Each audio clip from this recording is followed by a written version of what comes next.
Hi viewers, আশা করি সকলে খুব ভালো আছেন। আমিও খুব ভালো আছি। আমার একটা নতুন ভিডিওতে আপনাদের সকলকে ওয়েলকাম। বানাচ্ছি আজ মাটন কারি। আমার খুব অপছন্দের জিনিস মাটন, আর আজ সেটিই রান্না করছি।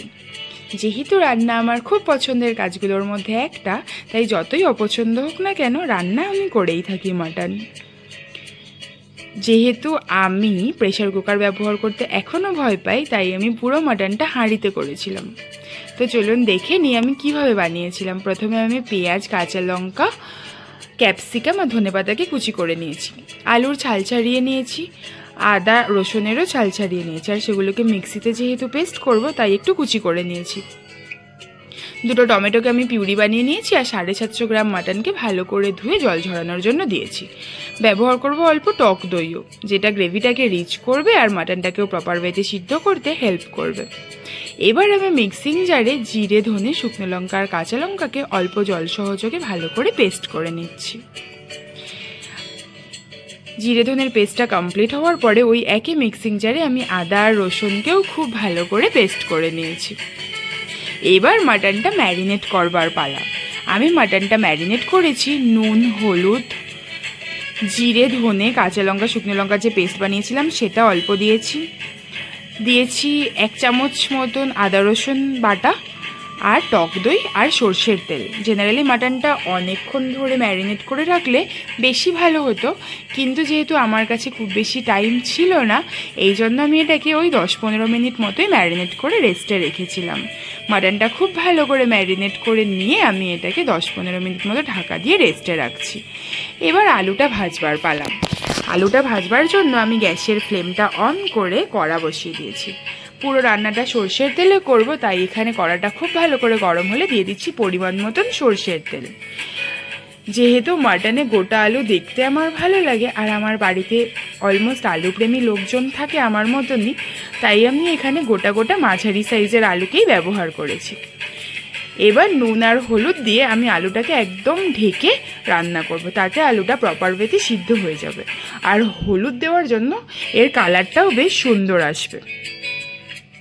তো যখন আলুটা প্রপার ওয়েতে সিদ্ধ হয়ে গিয়েছে, তখন আমি গ্যাসের ফ্লেমটা অন করে এর মধ্যে বসিয়ে দিয়েছি হাঁড়ি।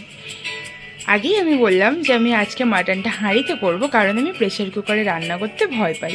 প্রেসার কুকারে রান্না করলে খুব একটা টাইম টেকিং হয় না বটে, কিন্তু হাঁড়িতে করলে টাইম টেকিং হলেও এর টেস্টটা কিন্তু খুব সুন্দর আসে, আরও যদি উনুনে করা যায়। যাই হোক, হাঁড়িটা খুব ভালো করে গরম হলে আমি এর মধ্যে আলু ভাজার সর্ষের তেলটা দিয়ে দিয়েছি, আর ফোড়নের জন্য দিয়েছি একটা শুকনো লঙ্কা, একটা তেজপাতা, আর কিছুটা গোটা গরম মশলা, আর অল্প গোটা জিরে। ফোড়নটার গন্ধটা খুব সুন্দর করে বেরোলে এর মধ্যে কুচানো পেঁয়াজ, ক্যাপসিকাম আর কাঁচা লঙ্কাকে দিয়ে পেঁয়াজটা লাল লাল করে ভেজে নিয়েছি।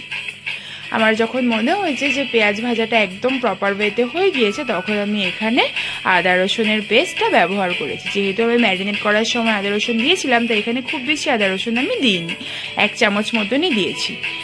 আদা রসুনের কাঁচা গন্ধটা চলে যাওয়া অবধি এটাকে কষিয়ে নিয়ে ম্যারিনেট করা মাটন আর জিরে, ধনে, কাঁচা লঙ্কা, শুকনো লঙ্কা আর বাকি পেস্টটা দিয়ে দিয়েছি। গ্যাসের ফ্লেমটাকে একদম লো করে এটাকে ঢেকে জল বার হওয়া অবধি ওয়েট করেছি। দেখুন মাটনটার খুব সুন্দর করে জল ছাড়ছে। এবার আমি এখানে টমেটো পিউরিটাকে ব্যবহার করব। টমেটো পিউরিটাকে দিয়ে একটু ভালো করে মিশিয়ে নিয়ে আবার এটাকে ঢাকা দিয়ে লো ফ্লেমে বেশ অনেকক্ষণ মতন রান্না করেছি। এখানে মাটনটা সিদ্ধ হতে আমার প্রায় আধ ঘন্টা মতন সময় লেগেছিল। তারপরে এর মধ্যে মাটন যে ম্যারিনেট করে রেখেছিলাম যে বাটিটায়, সেটা অল্প জল দিয়ে সেই জলটা আমি মাটনের মধ্যে দিয়েছি। এবার গ্যাসের ফ্লেমটা হাই করে মাটনের যে জলটা বেরিয়েছিল সেটাকে আমি একদম ভালো করে শুকিয়ে নিয়েছি, মানে অলমোস্ট শুকিয়ে নিয়ে ওপরে যখন তেলটা ভেসে উঠেছে তখন আমি এখানে গরম জল ব্যবহার করেছি। এখানে আমি যতটা গ্রেভি রাখবো তার থেকে একটু বেশি পরিমাণই ব্যবহার করেছিলাম, তাতে যেহেতু মাটনটা আমার তখনও পুরোপুরি ভালো করে সিদ্ধ হয়নি, তো এই জলটার জন্য মাটনটা ভালো করে সিদ্ধ হয়ে যাবে। তারপরে গ্যাসের ফ্লেমটাকে হাই করে দিয়েছিলাম যখন মাটনটা আমার ভালো করে সিদ্ধ হয়ে গিয়েছে। এবার গ্রেভিটা ঠিক করবার পালা। গ্রেভিটা ঠিক করে তারপরে আমি এর মধ্যে দিয়ে দিয়েছি ভেজে রাখা আলুগুলো। যেহেতু আলুগুলো আগেই প্রপার ওয়েতে সিদ্ধ ছিল, তাই এটা খুব বেশি টাইম আর নেবে না। আলুটা দিয়েও আমি গ্যাসের ফ্লেমটা হাইতে রেখেই ভালো করে একটু ফুটিয়ে নিয়ে যখন আমার মনে হয়েছে যে আমি এতটা পর্যন্ত গ্রেভি রাখতে চাই, ঠিক তখন আমি এর মধ্যে ধনেপাতা কুচি আর কাঁচা লঙ্কা দিয়েছি।